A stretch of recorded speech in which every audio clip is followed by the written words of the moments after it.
आज आपण पाहणार आहोत की ताप आल्यावरती लहान मुलांना यापैकी नक्की कोणतं औषध द्यायचं. तर फर्स्ट आणि safest choice is always paracetamol. Plain paracetamol हे लहान मुलांमध्ये सगळ्यात सेफ आहे.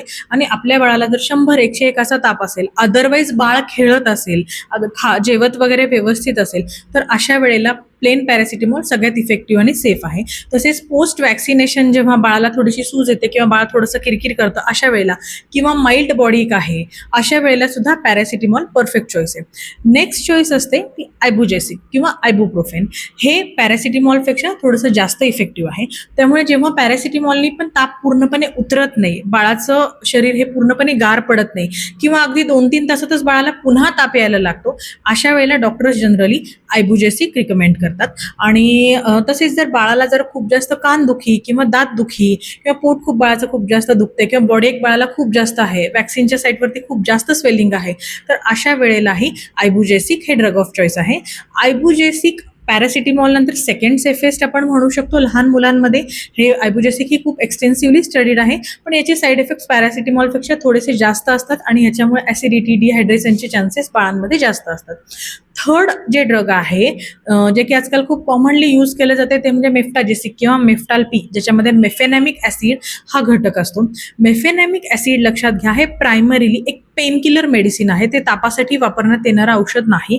पण जेव्हा ताप आधीच्या 2 औषधांना पण रिस्पॉन्ड करत नाही किंवा ताप अगदी 103-104 या तापमानाला जातो, मुलाला फिट येण्याची वगैरे भीती असते, अशा वेळेला मेफेनॅमिक ॲसिड हे रिझर्व ड्रग म्हणून मुलांना दिलं जातं. हे रुटीनली जस्ट मुलाला 100-101 ताप आलाय, बाळ अदरवाईज खेळते, अशा वेळेला मुलांना मेफेनॅमिक ॲसिड देऊ नकात, कारण याचे साईड इफेक्टही तितकेच आहेत. मेफेनॅमिक ॲसिडनी किंवा मेफ्टालनी गॅस्ट्रिक इरिटेशन खूप होतं, त्यामुळे मुलांना ॲसिडिटी, उलटी होण्याचा वगैरे धोका खूप असतो. तसेच हे या औषधाची फ्रिक्वेन्सीही तुम्हाला जास्त देता येत नाही.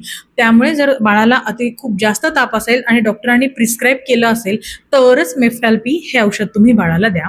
आणि चौथं औषध जे आपल्याकडे अवेलेबल असतं ते म्हणजे सपॉल किंवा निओमॉल हे सपोजिटरी. सपोजिटरी ही छोटी एवढ्या साईजची गोळी असते, ती जी बाळाला आपण संडासच्या जागी ठेवून देतो.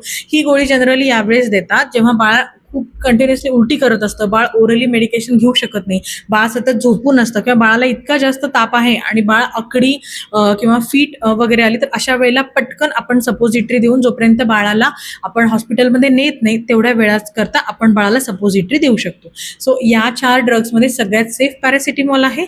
त्यामुळे आधी कुठल्याही कंडिशनमध्ये तुम्ही बाळाला पॅरासिटामॉलच देऊन, मग जर कमी झाला नाही ताप तर योग्य सल्ला घेऊनच बाकीची औषधं द्या.